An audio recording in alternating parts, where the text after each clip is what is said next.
সবাইকে আজকে লাইভ ক্লাসে শুভেচ্ছা। সবাই ক্লাসে জয়েন করেন।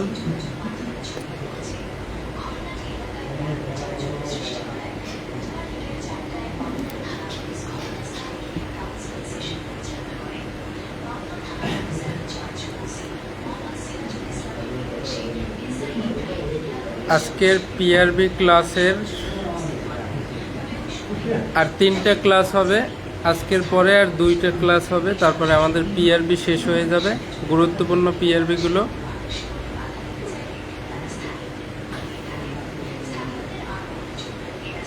সবাই ক্লাসে প্রবেশ করেন।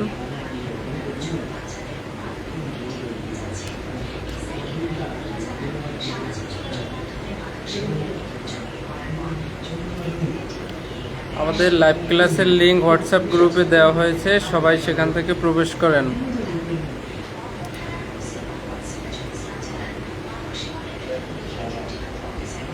গত ক্লাসে আমরা যে গুরুত্বপূর্ণ পিআরবিগুলো পড়েছিলাম সেগুলোর মধ্যে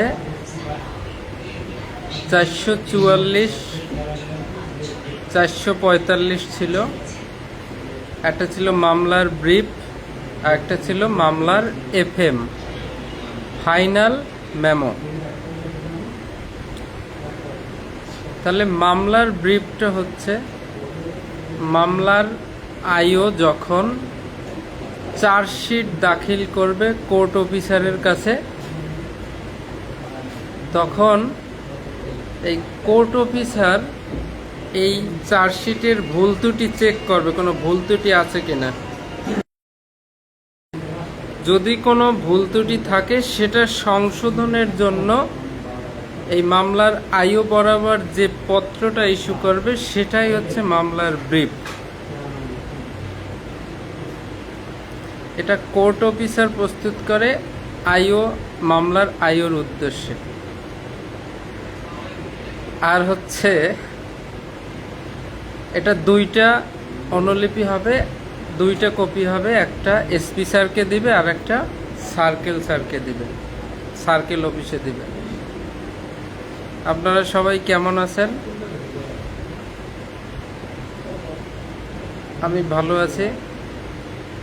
প্রত্যেকে ভালো থাকার চেষ্টা করবেন, নিজের যত্ন করবেন।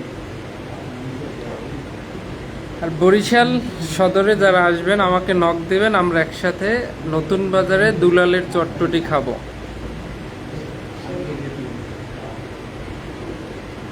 $445 মামলার এফএমটা হচ্ছে ফাইনাল, একদম একটা মামলার চূড়ান্তভাবে নিষ্পত্তি হয়ে যাওয়ার পরে মামলাটার আসলে কি রায় হয়েছে সেইটা জানিয়ে কে করবে? কোর্ট অফিসার থানার ওসি বরাবর যে পত্র প্রেরণ করবেন সেটা হচ্ছে মামলার এফএম বা ফাইনাল মেমো বা চূড়ান্ত স্মারকপত্র।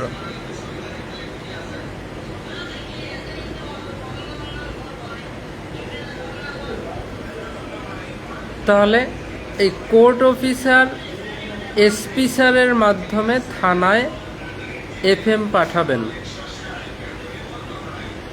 এফএম পাওয়ার পরে পুলিশ অফিসারের করণীয় কি?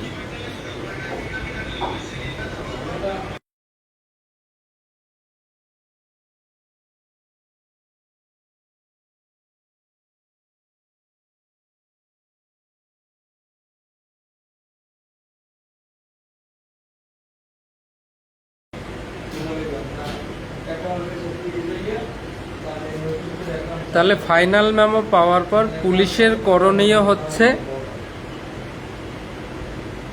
প্রথম করণীয় হচ্ছে এসপি স্যার, যেহেতু এসপি অফিস হয়ে এইটা ওসির কাছে যায়, এসপি স্যার নির্দেশ দিবেন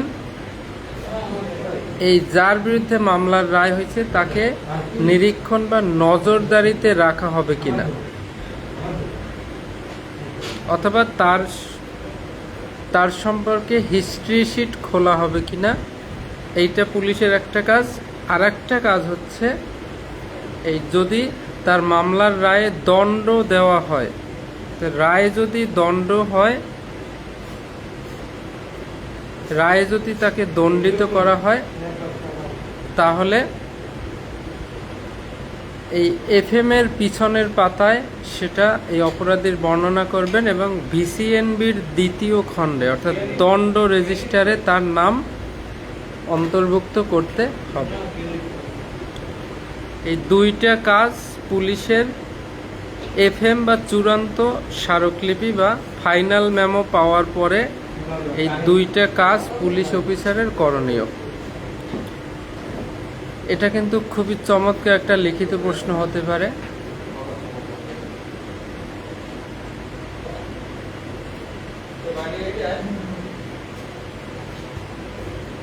তাহলে গ্রেপ্তারি পরোয়ানা 75, পিআরবি 468, সমন 68, পিআরবি 471, হুলিয়া 472, কোরক 474।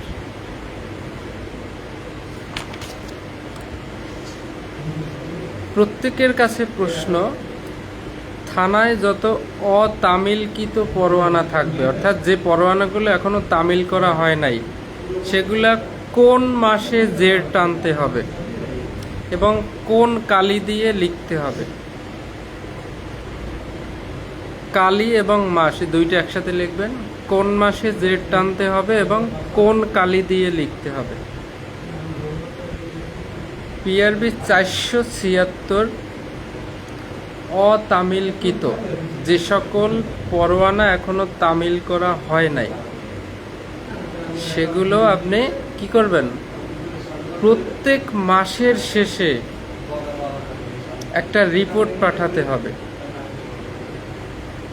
এসপি স্যারের কাছে একটা রিপোর্ট পাঠাতে হবে প্রত্যেক মাসের শেষে এবং এপ্রিল মাসে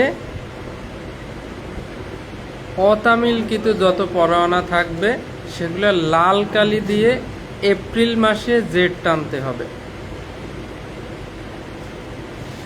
এভাবে হুঁশ রাখবেন।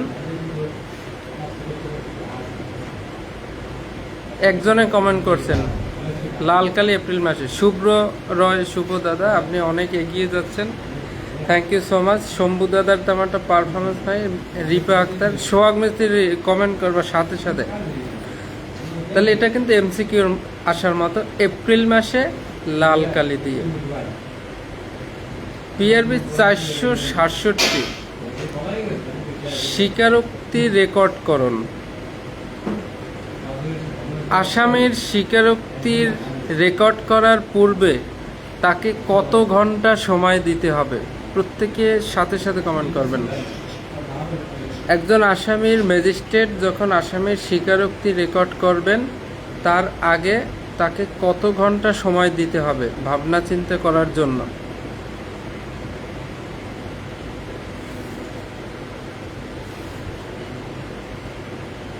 আসামির স্বীকারোক্তি রেকর্ড করার ক্ষমতা দেওয়া হয়েছে ফৌজদারি 164 ধারায়। সেখানে বলছে ফার্স্ট ক্লাস ম্যাজিস্ট্রেট আসামির স্বীকারোক্তি রেকর্ড করতে পারবে। আর যদি সরকার কর্তৃক কোনো দ্বিতীয় শ্রেণীর ম্যাজিস্ট্রেটকে ক্ষমতা দেওয়া হয় তাহলে দ্বিতীয় শ্রেণীর ম্যাজিস্ট্রেটও স্বীকারোক্তি রেকর্ড করতে পারবে। তাহলে স্বীকারোক্তি রেকর্ড করার বা লিপিবদ্ধ করার নিয়মাবলী হচ্ছে ফৌজদারি 364।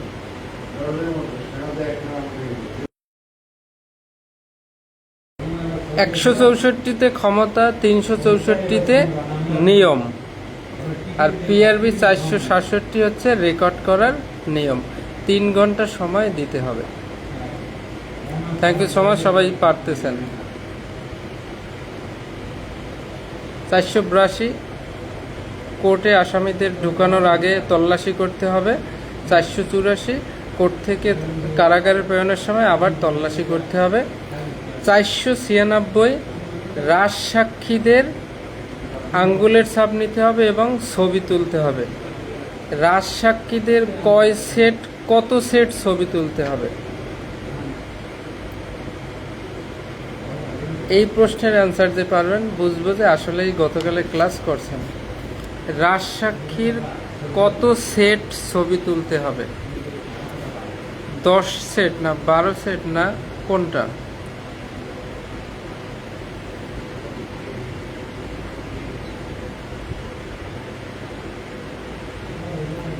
তিন সেট ছবি তুলতে হবে। 496। Thank you so much. আজকে আমরা জেল প্যারেড শিখব। আমরা কিছু কিছু প্যারেড শিখেছি। 282 টিআই প্যারেড, 369 চৌকিদার প্যারেড, আর 515 হচ্ছে জেল প্যারেড। কোন প্যারেডটা কোথায় হয়, কে সভাপতিত্ব করেন বা কার উপস্থিতিতে হয়, কারা উপস্থিত থাকবে, এই তিনটা প্যারেডের জিনিসগুলো আমাদের মাথায় রাখতে হবে। টিআই প্যারেড, চৌকিদার প্যারেড, জেল প্যারেড, আর একটা হচ্ছে মাস্টার প্যারেড, আর একটা হচ্ছে কিট প্যারেড। প্রত্যেকটা প্যারেড আমরা শিখব।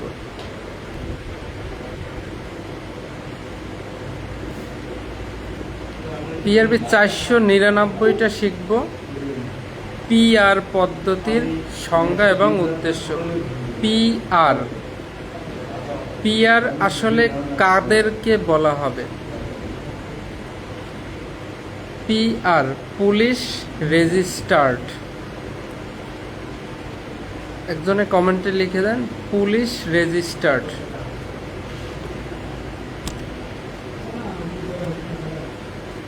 যে সমস্ত সাজাপ্রাপ্ত আসামিদের, অনলি ফর সাজাপ্রাপ্ত আসামিদের ফিঙ্গারপ্রিন্ট পুলিশেরা গ্রহণ করে, বা পুলিশেরা যে সকল সাজাপ্রাপ্ত আসামিদের ফিঙ্গারপ্রিন্ট নিয়েছে তাদেরকেই পিআর আসামি বলা হবে। তাদেরকে বলা হবে পিআর, মানে পুলিশ রেজিস্টার্ড। ইংলিশে লেখেন একজনে, রেজিস্টার্ড বানান অনেকে পারবেন না। যে সমস্ত সাজাপ্রাপ্ত আসামিদের পুলিশেরা ফিঙ্গারপ্রিন্ট নিয়েছে তাদেরকেই মূলত পিআর আসামি বলে গণ্য হবে। পিআরবি 499। এই যে সুব্রত দাদা রেজিস্টার্ড বানান হয় নাই, জানি তো আমি। পারলে একজন পুলিশ রেজিস্টার্ড ইংরেজিতে বানান করে লিখে দেখান। তাহলে পিআর কারা? যারা সাজাপ্রাপ্ত আসামিদের, যে সমস্ত সাজাপ্রাপ্ত আসামিদের ফিঙ্গারপ্রিন্ট পুলিশ গ্রহণ করছে তাদেরকেই পিআর বলবে। এই পিআর হচ্ছে 3 ধরনের। পিআর বন্দি যারা আছে তারা 3 ধরনের। পিআরবি 500, যাদের কাছে বই আছে খোলেন। পিআরবি 500তে বলা আছে এই পিআর যারা বন্দি তাদেরকে 3 ভাগে ভাগ করা হয়েছে। 3 ভাগে 3 ভাগে 3 ভাগে। রিপা আক্তার, সে বানান পারছে, থ্যাংক ইউ সো মাচ। আপনি এসআই নিরস্ত্র হবেন, আপনাকে অনেক কিছু জানতে হবে, বাংলা ইংরেজি অনেক কিছু। আপনাকে বাংলা জানতে হবে, ইংরেজি জানতে হবে, আইন জানতে হবে। আপনাকে মাদক দ্রব্য সম্পর্কেও জানতে হবে, কোন মাদকের কি নাম, কোন মাদকের কি টেস্ট।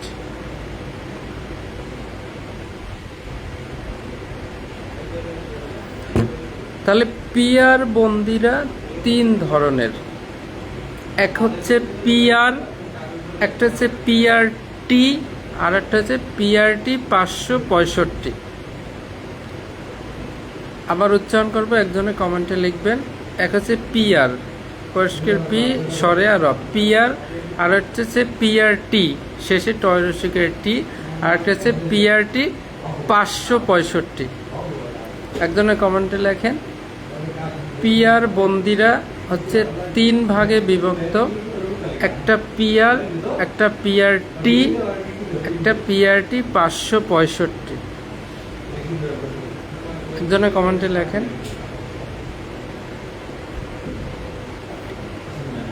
এখন পিয়ার বন্দি কাকে বলা হবে? এই তিনটা যে ভাগ পড়লাম, প্রথম ভাগের সংজ্ঞা হচ্ছে যে সমস্ত বন্দীদের কারাদণ্ডের মেয়াদ উত্তীর্ণ হওয়ার পরেও, অর্থাৎ যে কয়দিন জেল হয়েছিল জেল খাটার মেয়াদ শেষ, উত্তীর্ণ হওয়ার পরেও বিভিন্ন জটিলতার কারণে এখনো মুক্তি পায়নি, তাদেরকে বলবে পিয়ার। অর্থাৎ প্রথম তিন ভাগের এক ভাগ, প্রথম ভাগ, যাদের কারাদণ্ডের মেয়াদ উত্তীর্ণ হয়েছে বা সাজা ভোগ শেষ হয়েছে, হওয়ার পরেও বিভিন্ন জটিলতার কারণে এখনো যাদের মুক্তি হয়নি, তাদেরকে বলা হবে পিয়ার। সংক্ষেপে বোঝেন, প্রথমটার সংজ্ঞা কি হবে? এই পিয়ার আর 499 পিয়ার আলাদা। 499 বলছে পুলিশ যাদের ফিঙ্গারপ্রিন্ট নেছে তারাই মূলত পিয়ার, পুলিশ রেজিস্টার্ড। আর এই 500 বিধিতে যে পিয়ার বন্দিরা যে তিন ভাগে বিভক্ত, পিয়ার, পিআরটি, পিআরটি 565, সেটা হচ্ছে পিয়ারের সংজ্ঞা হচ্ছে যাদের কারাদণ্ডের মেয়াদ অর্থাৎ কারা ভোগ করার মেয়াদ শেষ হওয়া সত্ত্বেও বিভিন্ন জটিলতার কারণে এখনো মুক্তি পায়নি, তাদেরকে পিয়ার বলে। আর PRT, prisoner release transfer, PR, prisoner release transfer, যে সকল বন্দীদের দণ্ডভোগের মেয়াদ শেষে তাদেরকে নিজ জেলার কারাগারে স্থানান্তর করা হবে, তাদেরকে পিআরটি বলে। আমাদের পুলিশের চাকরিতে যেমন লাস্টের দিকে কয়েক মাস নিজ জেলায় চাকরি করা যায়, তো এইরকম কারাগারে যে সকল বন্দী থাকে তাদের সাজা ভোগের লাস্টের কিছুদিন নিজ জেলার কারাগারে প্রেরণ করা হয়, যাতে সে ওইখান থেকে, পুলিশেরা যেমন এলপিআর যায়, তো আসামিরা ওখান থেকে যেন মুক্তি পাইতে পারে নিজ জেলার কারাগার থেকে। তো এদেরকে বলা হবে পিআরটি, প্রিজনার রিলিজ ট্রান্সফার। অর্থাৎ যে সমস্ত বন্দীদের দণ্ডভোগের শেষে নিজ জেলার কারাগারে স্থানান্তর করা হবে তাদেরকে পিআরটি বলা হবে, প্রিজনার রিলিজ ট্রান্সফার। আর পিআরটি 565 হচ্ছে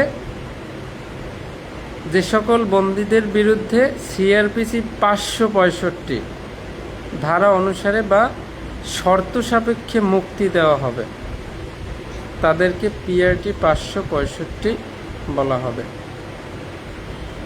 অর্থাৎ যাদেরকে শর্ত সাপেক্ষে মুক্তি দেওয়া হবে। কারাদণ্ড ছিল 5 বছর দেওয়া হয়েছিল, কিন্তু 4 বছর খাটার পরে দেখতেছে লোকটা খুবই ভালো, কারাগারে শান্তভাবে করতেছে, তখন আবেদনের প্রেক্ষিতে বা যেভাবে হোক আদালত তাকে শর্ত সাপেক্ষে মুক্তি দেওয়া হবে, দিবে, যে আপনি যদি ছেড়ে দেওয়ার পরে যদি এইটা মেনে চলেন তাহলে আর আপনার 1 বছর কারাদণ্ড ভোগ করতে হবে না। তাহলে যাদেরকে শর্ত সাপেক্ষে বা 565 ধারা অনুসারে মুক্তি দেওয়া হবে তারা হচ্ছে পিআরটি 565। তাহলে পিয়ার বন্দীদের 3 ভাগে ভাগ করা হয়েছে। প্রথম পিয়ার, যারা কারাদণ্ডের মেয়াদ ভোগ শেষ, বিভিন্ন জটিলতার কারণে এখনো মুক্তি পায় নাই, তারা পিয়ার। আর যারা কারাদণ্ড মেয়াদ শেষে নিজ জেলার কারাগারে ট্রান্সফার করা হবে তারা পিআরটি। আর যাদের ফৌজদারি কার্যবিধি 565 বা শর্ত সাপেক্ষে মুক্তি দেওয়া হবে তারা পিআরটি 565। পিআরবি 500 ধারা বা পিআরবি 500 বিধির এই হচ্ছে আমাদের আদ্যপান্ত। সবাই কি বুঝতে পারছেন? দেখতে দেখতে আমরা কার্যবিধি, দণ্ডবিধি, সাক্ষ্য আইন, পিআরবি, এই মোস্ট ইম্পর্টেন্ট 4টে আমরা শেষ করে ফেললাম। আর 2টা ক্লাস আছে পিআরবির, অথবা একটা ক্লাস আছে। তারপরে আমি পিআরবির ওডিএ রেকর্ড দিব। আর আগামী সপ্তাহ পিআরবি শেষে আমরা 3 দিন করে ফৌজদারি কার্যবিধি 3 দিনে রিভিশন দেব, দণ্ডবিধি 3 দিনে রিভিশন দেব, সাক্ষ্য আইন 3 দিনে রিভিশন দেব, পিআরবি 3 দিনে। এই 3, 4, 12 দিনে আমরা এই 4টে রিভিশন দিয়ে সরাসরি মাইনর অ্যাক্টে চলে যাব। আর আপনাদের প্রশ্ন প্র্যাকটিসের একটা গ্রুপ খুলে দেব। আশা করি আমরা পরীক্ষার আগে একটা প্রস্তুতি নিতে পারবো। আর 12 দিন এই 4টে রিভিশন দেওয়ার পরেই আমাদের মাইনর অ্যাক্ট শুরু হবে। মাত্র 10টা মাইনর অ্যাক্ট পড়াবো, মাত্র 10টা। যে 10টা থেকে আপনার লিখিত প্রশ্ন কনফার্ম থাকবে।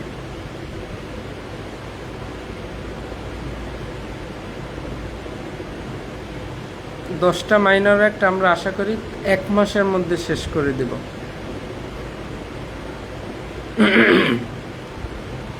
তারপর আমরা বাকি দিনগুলো শুধু প্রশ্ন পড়তে থাকব। আর এমসিকিউ, আপনার এমসিকিউ আলাদা পড়ার দরকার নাই। আপনি মূল ধারাটা পড়তে থাকবেন, রিভিশন দিতে থাকবেন, আর অডিও রেকর্ড শুনবেন। আপনি এমসিকিউতে অটোমেটিক পাস। আপনি তো এখনই পাস করে আছেন অলরেডি। আপনি যদি এমসিকিউ পরীক্ষা নাও দেন, না দিলে তো আর হবে না। মানে পরীক্ষার হলে যাইতে হবে, গেলেই আপনি পাস। এমসিকিউতে আপনি পাস। আপনি যদি আমার ক্লাস সবগুলো ক্লাস দেখেন, খালি পরীক্ষার হলে গেলেই হবে, এমসিকিউ পাস।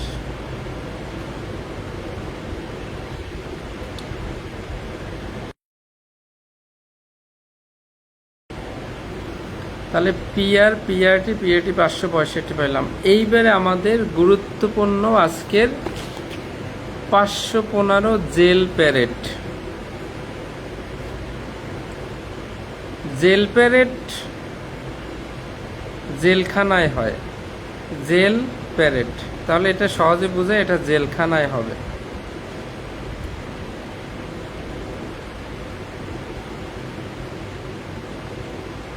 এখন জেল প্যারেড কি, কাকে বলে, জেল প্যারেড কে নেবেন, জেল প্যারেডের সময় কারা কারা উপস্থিত থাকবেন, জেল প্যারেড কবে হবে, কয়টায় হবে, এই বিষয়গুলো আপনার জানতে হবে।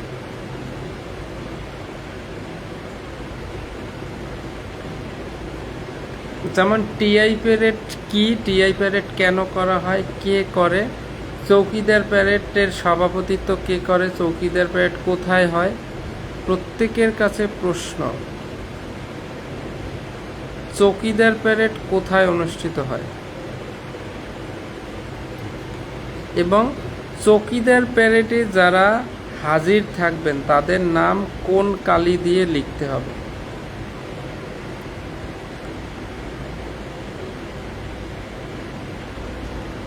চৌকিদার প্যারেড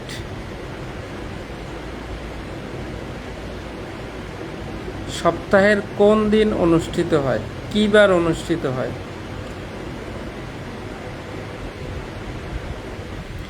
501 পিআর স্লিপ, এটা জটিল একটা বিষয়, এটা বাদ দিয়ে দেন।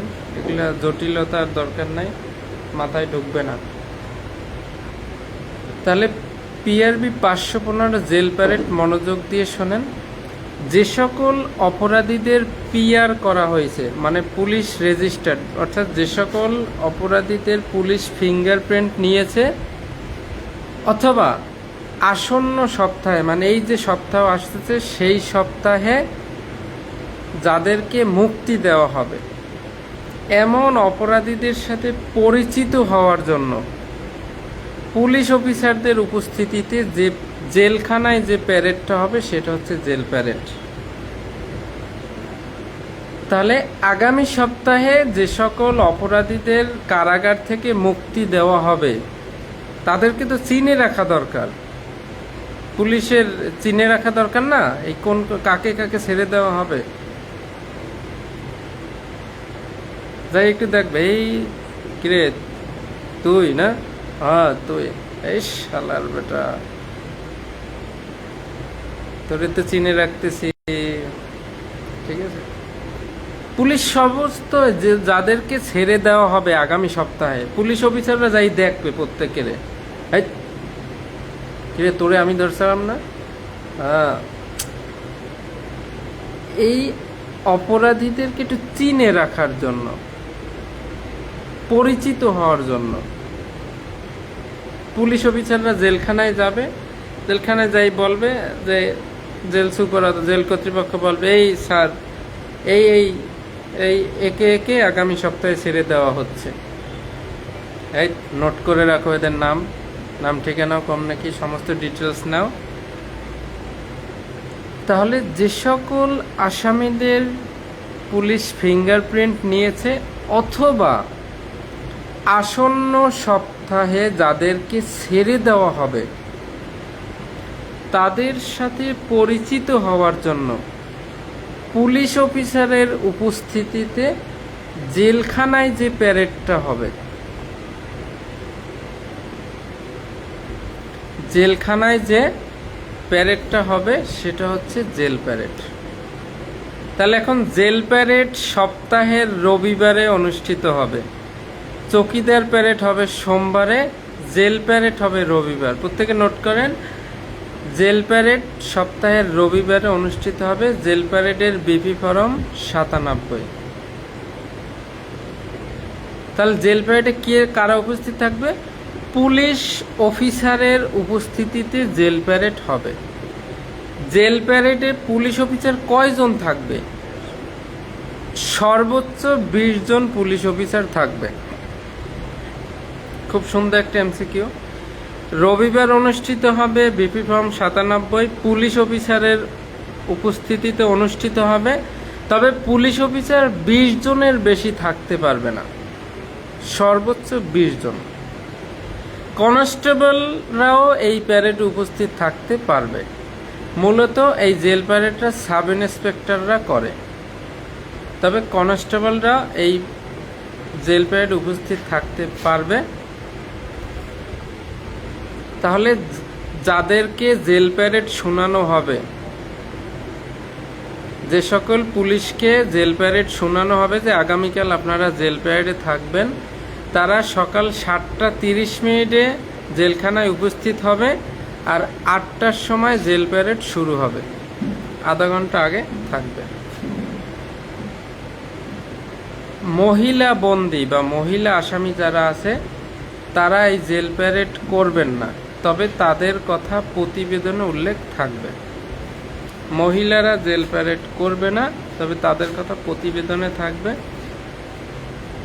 তাহলে রবিবার হবে জেল প্যারেড। যেহেতু রবিবার জেল প্যারেড হবে, তাই শনিবার একজন এএসআই বা যাকে দায়িত্ব দেওয়া হবে তিনি এই জেল প্যারেডের সম্পর্কে একটা প্রতিবেদন তৈরি করবে। শনিবার আগের দিন শনিবারে তৈরি করবে, কোন কোন পুলিশ থাকবে, কোন কোন আসামিকে ছেড়ে দেওয়া হবে। এই শনিবার একটা রিপোর্ট তৈরি করবে, রবিবার প্যারেড হবে, আর সে তারপরের দিন সোমবারে এই জেল প্যারেডের প্রতিবেদন পুলিশ সুপারের নিকট প্রেরণ করবে। শনিবার রিপোর্ট তৈরি করবে, রবিবার প্যারেড হবে। শনিবার প্যারেডের রিপোর্ট তৈরি করবে, রবিবার প্যারেড হবে, সোমবারে সেই প্যারেডের প্রতিবেদন এসপি স্যারের কাছে দিবে।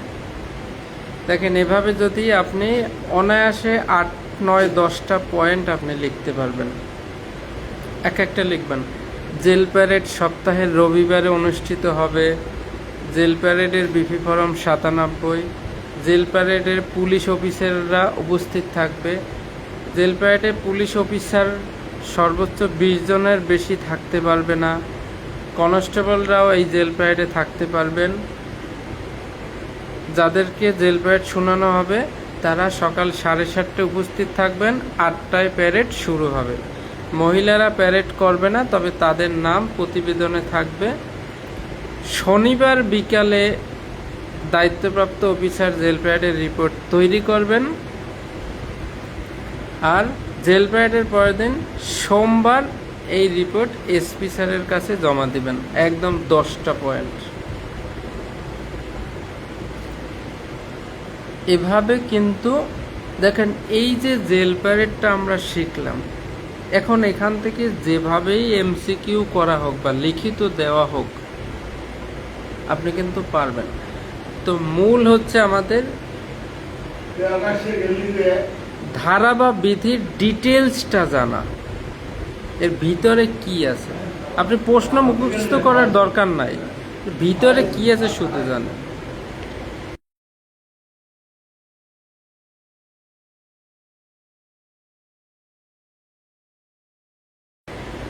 এভাবে আপনার বই থেকে এটা দেখে নেবেন এবং এই পয়েন্টগুলো মুখস্থ রাখবেন। তাহলে জেল প্যারেড কাদের নিয়ে করা হয়? যে সকল আসামিদের পিআর করা হয়েছে, অর্থাৎ যাদের পুলিশ যাদের ফিঙ্গারপ্রিন্ট নিয়েছে অথবা আসন্ন সপ্তাহে যাদেরকে মুক্তি দেওয়া হবে, এই সকল আসামিদের সাথে পরিচিত হওয়ার জন্য পুলিশ অফিসারের উপস্থিতিতে জেলখানায় যে প্যারেডটা হবে, রবিবার হবে, বিবরণ 97 পুলিশ অফিসার উপস্থিত থাকবে, পুলিশ অফিসার সংখ্যা 20-এর অধিক হবে না। তারপর কনস্টেবলরাও থাকতে পারবে, যাদের শুনানো হবে তারা 7:30টায় থাকবে, 8টায় প্যারেড শুরু হবে। মহিলারা প্যারেডে থাকবে না, তাদের কথা প্রতিবেদনে থাকবে। শনিবার বিকালে এসআই তিনি জেল প্যারেড প্রস্তুত করবে। সোমবার দিন এসপি স্যারের কাছে এই প্রতিবেদন প্রেরণ করবে। শনিবার প্রতিবেদন তৈরি করবে, রবিবার প্যারেড হবে, সোমবারে রিপোর্ট দেবে। সবাইকে জেল প্যারেড বুঝতে পারছেন?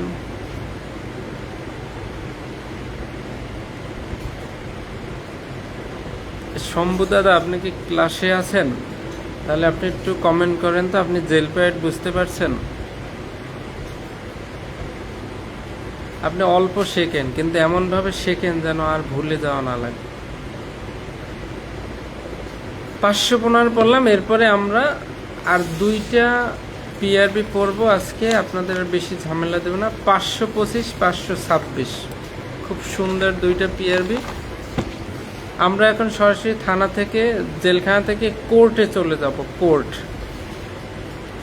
কোর্টে 2টা জিনিস দেখব, একটা মালখানা কক্ষ যেখানে মালামালগুলো রাখা হবে, আর একটা দেখব মালখানা রেজিস্টার। এই মালখানা কক্ষে যে মালামালগুলো রাখা হবে সেইটা যে রেজিস্টারে লেখা হবে সেইটা মালখানা রেজিস্টার। রিপা আক্তার বলছে পেরেছি, তার মানে ঠিক আছে। এখন মালখানা কক্ষ মানে কি? রুম, একটা রুম।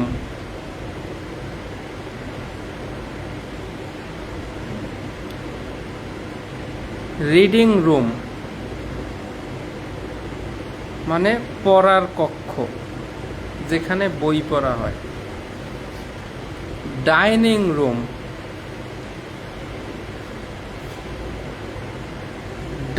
রুম মানে যেখানে ডাইনিরা বসবাস করে। ডাইনিং রুম মানে যেখানে খাওয়া দাওয়া করা হয়।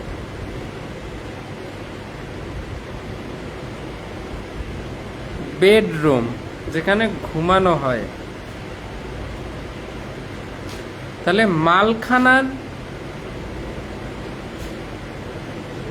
মালখানার রুম অর্থাৎ প্রপার্টি রুম বা সম্পত্তির কক্ষ। পিআরবি 525 মালখানা অথবা সম্পত্তির কক্ষ। যে কোনো অপরাধের উদ্ধারকৃত আলামত, জব্দকৃত মালামাল, অস্ত্রশস্ত্র যে কক্ষে, আদালতের যে কক্ষে রাখা হয় সেই কক্ষকে বলা হয় মালখানা কক্ষ। আপনি একটা চোরাই মাল উদ্ধার করছেন, চোরাই মাল উদ্ধার করার পরে প্রতিবেদন তৈরি করে আদালতে ম্যাজিস্ট্রেটের কাছে পাঠানো হয়। আপনি একটা জব্দ তালিকা মূলে জব্দ করলেন কিছু মালামাল। রিপা আক্তার হাসে কেন? আপনি একটা জব্দ করলেন জব্দ তালিকা মূলে, সেটাও কিন্তু ম্যাজিস্ট্রেটের কাছে পাঠানো হয়। আপনি একটা অস্ত্র শস্ত্র আটক করলেন, সেটা কিন্তু ম্যাজিস্ট্রেটের কাছে পাঠানো হয়।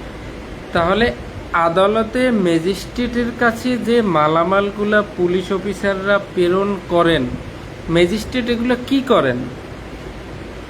তিনি কিন্তু এই কোর্টের একটা মালখানা কক্ষ আছে, এই সমস্ত এই জিনিসপত্রগুলো সেই মালখানা কক্ষে রাখেন।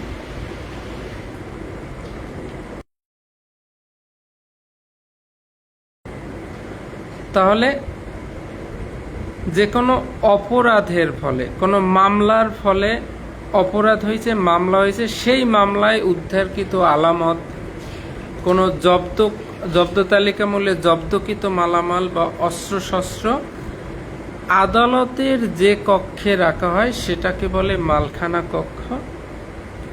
প্রত্যেকটি আদালতে একটি মালখানা থাকবে এবং কোর্টে বা আদালতে প্রেরিত সকল সম্পত্তি এই মালখানা কক্ষে রাখা হবে।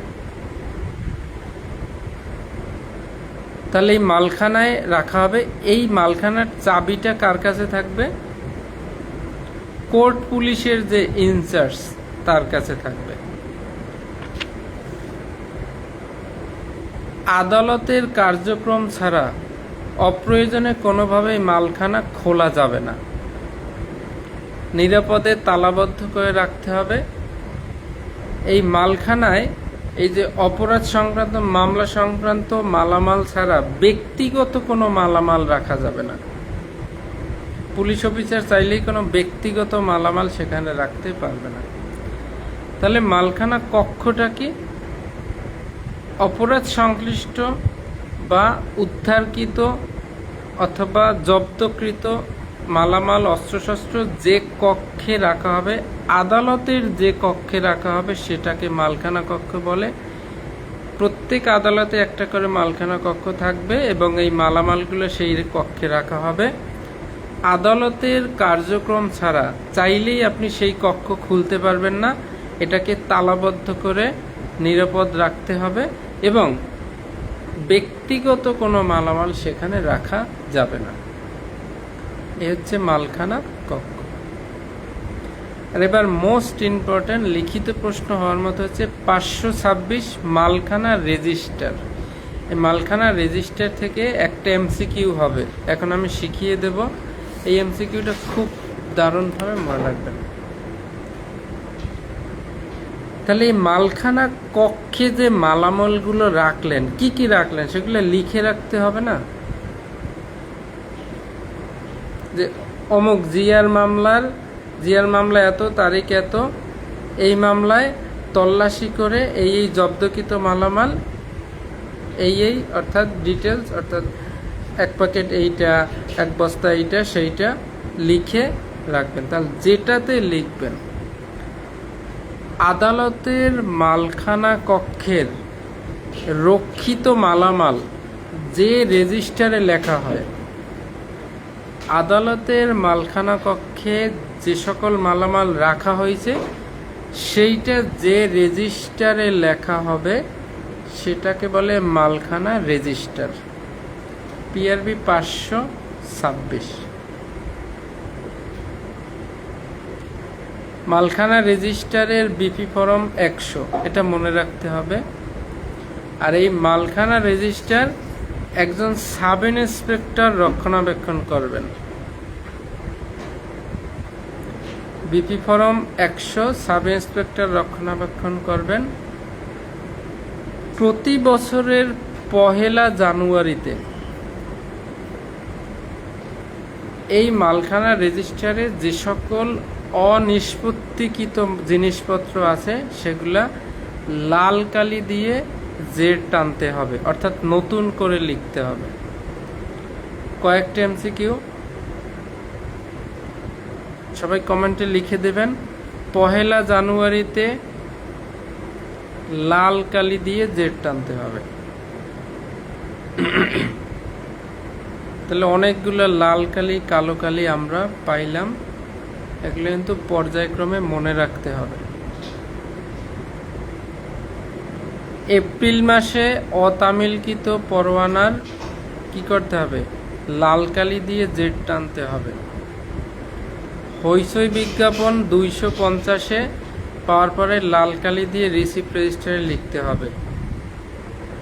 তদন্ত স্লিপ, অনুসন্ধান স্লিপ, সেখানে মনে হয় কালি আছে। অপরাধ ম্যাপে ডাকাতির কথা কালো কালি দিয়ে লিখতে হবে, ডি লিখে। চুরির কথা লাল কালি দিয়ে টি লিখতে হবে। শিদেল চুরির কথা বি লিখতে হবে লাল কালি দিয়ে। আর এই মালখানা রেজিস্টার 1 জানুয়ারিতে যত অনিষ্পত্তিকৃত, অর্থাৎ এখনো নিষ্পত্তি করা হয় নাই, সেই মালামালগুলো 1 জানুয়ারিতে লাল কালি দিয়ে জেড টানতে হবে, অর্থাৎ নতুন করে লিখতে হবে 1 জানুয়ারিতে।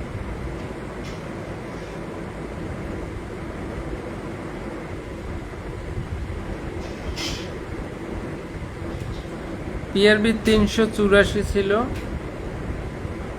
অস্ত্র আইন থেকে যাদেরকে অব্যাহতি দেওয়া হয়েছে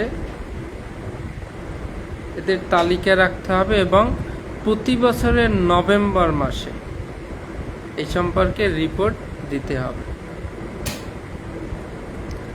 এপ্রিল মাসে অনিষ্পত্তিকৃত পরোয়ানা 1 জানুয়ারিতে মালখানা রেজিস্টারে নতুন করে অনিষ্পত্তিকৃত মালামালগুলো জেড টানতে হবে বা লিখতে হবে।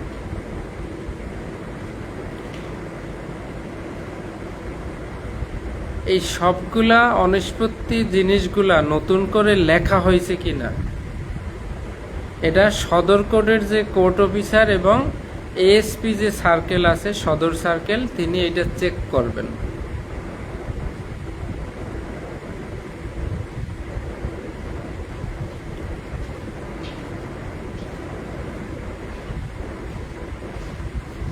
আবার যখন আদালতের নির্দেশে কোনো ব্যক্তিকে, অর্থাৎ কোনো একটা সম্পদ জব্দ করা হয়েছিল, সেইটা আদালতের নির্দেশে যখন ওই সম্পদের মালিককে এইটা ফেরত দেওয়া হবে, তখন সম্পদ গ্রহণকারীর যে প্রাপ্তির রসিদ সেইটা আবার এই রেজিস্টারে লিখতে হবে। জিআর মামলা এত মূল্যে উদ্ধারকৃত বা জব্দকৃত একটি মোবাইল ফোন বা একটি ল্যাপটপ এর মালিক এত এত অমুক নাম, এত এত ঠিকানা, এত তারিখে তাকে আদালতের নির্দেশে ফেরত দেওয়া হলো, এটা কিন্তু মালখানা রেজিস্টারে লিখতে হবে।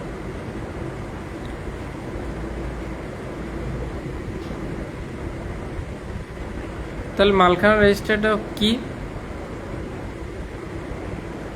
আদালতের মালখানা কক্ষে যে সকল মালামাল রাখা হয় সেটা যে রেজিস্টারে লেখা হবে সেই রেজিস্টারটাকেই মালখানা রেজিস্টার বলা হয়। বিপি ফরম 100 কে মেনটেনেন্স করবে, কাকে মেনটেনেন্সের দায়িত্ব দেওয়া যাবে, সবাই অ্যান্সার লেখেন। মালখানা রেজিস্টার কে রক্ষণাবেক্ষণ করতে পারে? একজন সাব ইন্সপেক্টর মালখানা রেজিস্টার রক্ষণাবেক্ষণ করতে পারবেন। প্রতি বছরের 1 জানুয়ারিতে মালখানা রেজিস্টারে যত অনিষ্পত্তিকৃত মালামাল আছে সেগুলা লাল কালি দিয়ে নতুন করে জেড টানতে হবে। আর এইটা ঠিকভাবে জেড টানা হয়েছে কিনা সদর কোর্ট অফিসার এবং সদর সার্কেল স্যারে এটা চেক করবেন বা প্রত্যয়ন করবেন। আর আদালতের নির্দেশ মতে কোনো সম্পদের মালিককে যখন কোনো সম্পত্তি ফেরত দিয়ে দেবেন, তার যে প্রাপ্তির রসিদটা সেইটা এই রেজিস্টারে লিখতে হবে। এ হচ্ছে আমাদের মালখানা রেজিস্টার। আপনারা কি পারবেন? যারা যা বুঝতে পারছেন সবাই একটু লেখেন।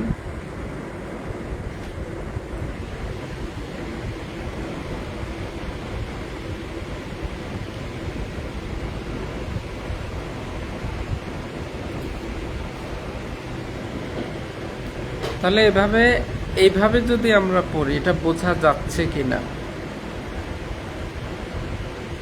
বোধগম্য হচ্ছে কিনা। আজকের ক্লাস সর্বশেষ পিআরবি 550 রেলওয়ে পুলিশের অধিক্ষেত্র। রেল লাইনের পাশে দেখবেন বেড়া দেওয়া থাকে কি অনেক অনেক জায়গায়।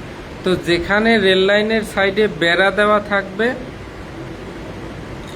সেক্ষেত্রে এই বেড়া দেওয়া যতটুকু সীমানা এই পর্যন্ত রেলওয়ে পুলিশের অধিক্ষেত্র, অর্থাৎ তাদের এখতিয়ারাধীন এলাকা।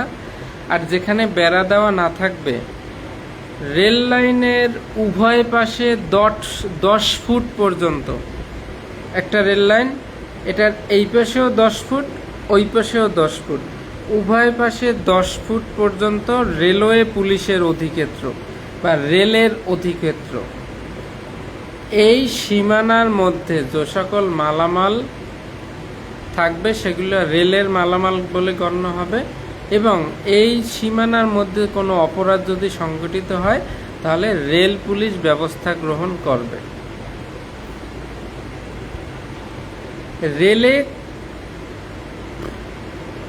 রেল লাইনে কাটা পড়ল এক যুবক, রেল লাইনে কাটা পড়ে যুবকের মৃত্যু, রেল লাইনে কাটা পড়ে তরুণীর আত্মহত্যা। তাহলে রেল লাইনে যে আত্মহত্যা বা যা কিছুই হয়, এইটার ব্যবস্থা কে গ্রহণ করবে? Rail police. তবে কোন পর্যন্ত, কতটুকু? একটা রেল লাইনের এই সাইডেও 10 ফুট আর ওই সাইডেও 10 ফুট, এই উভয় পাশে 10 ফুটের মধ্যে যদি ঘটে তাহলে সেটা রেল পুলিশ ব্যবস্থা গ্রহণ করবে। আর এই 10 ফুটের বাইরে হইলে সংশ্লিষ্ট থানা পুলিশ ব্যবস্থা গ্রহণ করবে। তাহলে একটা এমসিকিউ, পিআরবি 550 550 রেল লাইনের উভয় পাশে 10 ফুট পর্যন্ত রেলের অধিক্ষেত্র,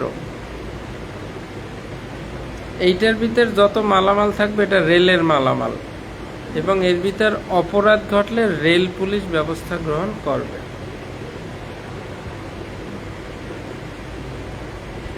একজনে কমেন্টে লেখেন উভয় পাশে 10 ফুট।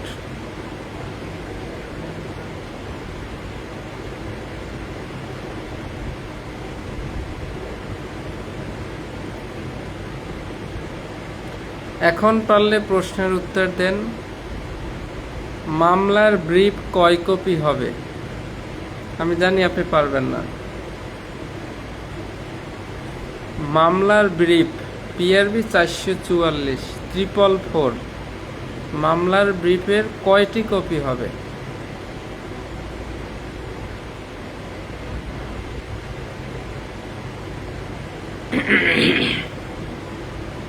তাহলে এখান থেকে 444 445 খুব ভালো করে পড়বেন, পিআরবি 500 ভালো করে পড়বেন, 515 ভালো করে পড়বেন, আর 526 মালখানা রেজিস্টার ভালো করে পড়বেন।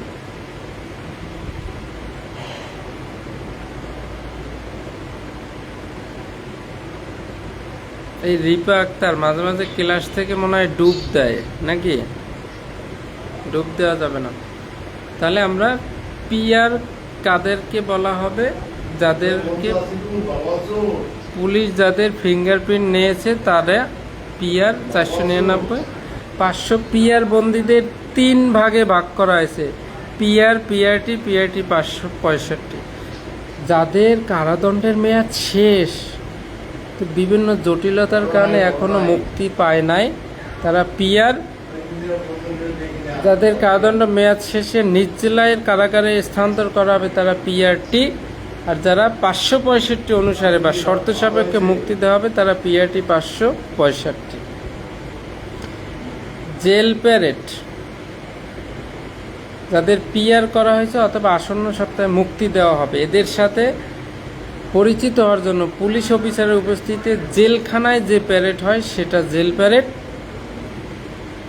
জেল প্যারেডে পুলিশ অফিস উপস্থিত থাকবে। রবিবার অনুষ্ঠিত হবে, রবিবার অনুষ্ঠিত হবে। বিফ্রাম 97 পুলিশ অফিসে উপস্থিত থাকবে। পুলিশ অফিসারের সংখ্যা 20-এর অধিক হবে না। কনস্টেবলগণ উপস্থিত হতে পারবে। তারপরে মহিলারা প্যারেড করবেন না, তাদের নাম প্রতিবেদন থাকবে। একজন এএসআই বা মনোনীত অফিসার শনিবার প্যারেডের রিপোর্ট প্রস্তুত করবেন। তারপর রবিবার প্যারেড হবে, সোমবারে সেই রিপোর্ট এসপি স্যার বরাবর জমা দেবেন। জেল প্যারেড এভাবে মুখস্থ রাখতে হবে। 525 মালখানা কক্ষ, যে কক্ষে মালখানা অর্থাৎ মালামাল থাকে, অপরাধ সংশ্লিষ্ট জব্দকৃত বা অস্ত্রশস্ত্র। এটা ইচ্ছা করলেই খোলা যাবে না, ব্যক্তিগত মালামাল রাখা যাবে না। চাবিটা কোর্ট পুলিশ ইনচার্জের কাছে থাকবে, তালা দিয়ে সুরক্ষিত রাখতে হবে। মালখানা রেজিস্টার, মালখানা কক্ষে যে সকল মালামাল রাখা হবে সেটা যে রেজিস্টারে লেখা হবে সেটা মালখানার রেজিস্টার। বিবিএম 100 এসআই একজন সাব ইন্সপেক্টর রক্ষণাবেক্ষণ করবেন। 1 জানুয়ারিতে লাল কালি দিয়ে অনিষ্পত্তিকৃত মালামাল নতুন করে জেড টানতে হবে। এই সকল মালামাল জেড টানা হয়েছে কিনা সদর কোর্ট অফিসার আর সদর সার্কেল এটা চেক করবেন বা প্রত্যয়ন করবেন। কোনো সম্পত্তির মালিককে সম্পত্তি আদালতের নির্দেশে ফেরত দিলে তার যে প্রাপ্তি রসিদ এই রেজিস্টারে লিখে রাখতে হবে। রেলওয়ে পুলিশ অধিক্ষেত্র পিআরবি 550, উভয় পাশে 10 ফুট পর্যন্ত রেলের সীমানা। এর ভিতরে যে মালামাল পাওয়া যাবে সেটা রেলের মালামাল। এর ভিতরে কোনো অপরাধ ঘটলে সেটা রেল পুলিশ ব্যবস্থা গ্রহণ করবে।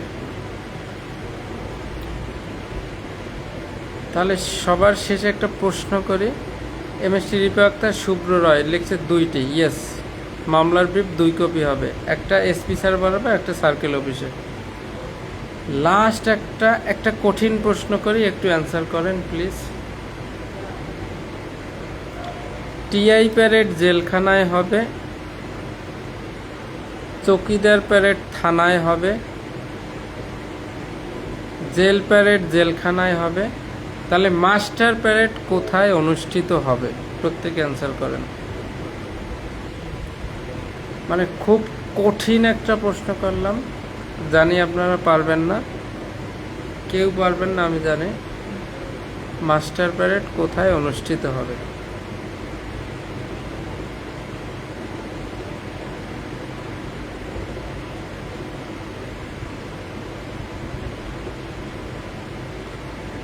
মাস্টার প্যারেড কে নেবে? মাস্টার প্যারেড কোথায় অনুষ্ঠিত হবে? জানি আপনারা পারবেন না, খালি খালি বলে লাভ নাই।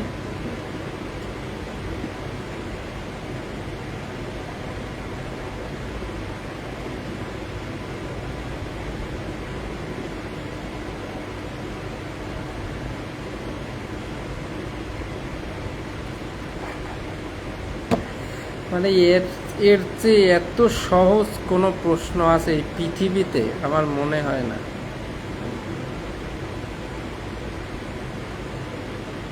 শম্ভু দাদা এই সহজ প্রশ্নটাও পারে না, কারণ সে তো মাস্টার প্যাড করে না, সে তো ফান্ডে আছে।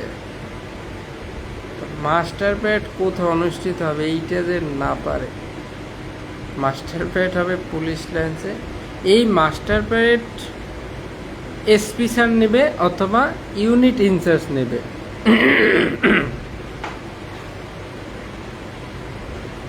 আচ্ছা, মাস্টার সকল প্যারেডের তো একটা বিধি পাইলাম। টিআই প্যারেড 282, চৌকিদার প্যারেড 369, জেল প্যারেড 515। তাহলে মাস্টার প্যারেড কত? 684 কোলস খ, সেটা আগামী ক্লাসে আমরা পড়াবো। 684 কোলস খতে মাস্টার প্যারেড আছে। আর কিট প্যারেড আছে আর একটা প্যারেড, সেটা 900 ওই পাশে। আমরা আগামী ক্লাসে এইটা শেষ করে দেব।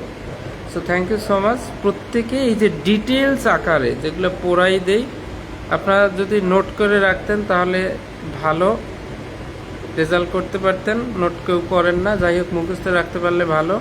বা যখন এই ক্লাস করাই তখন পিআরবি বইটা সাথে নেবেন, নিয়ে এরকম মার্কার দিয়ে আমি যেটা যেটা বলি এই পয়েন্টগুলো মার্কার দিয়ে একটু হাইলাইট করে রাখবেন। তো থ্যাংক ইউ সো মাচ। মূলটা পড়েন, আগামী ক্লাসে আমন্ত্রণ রইল।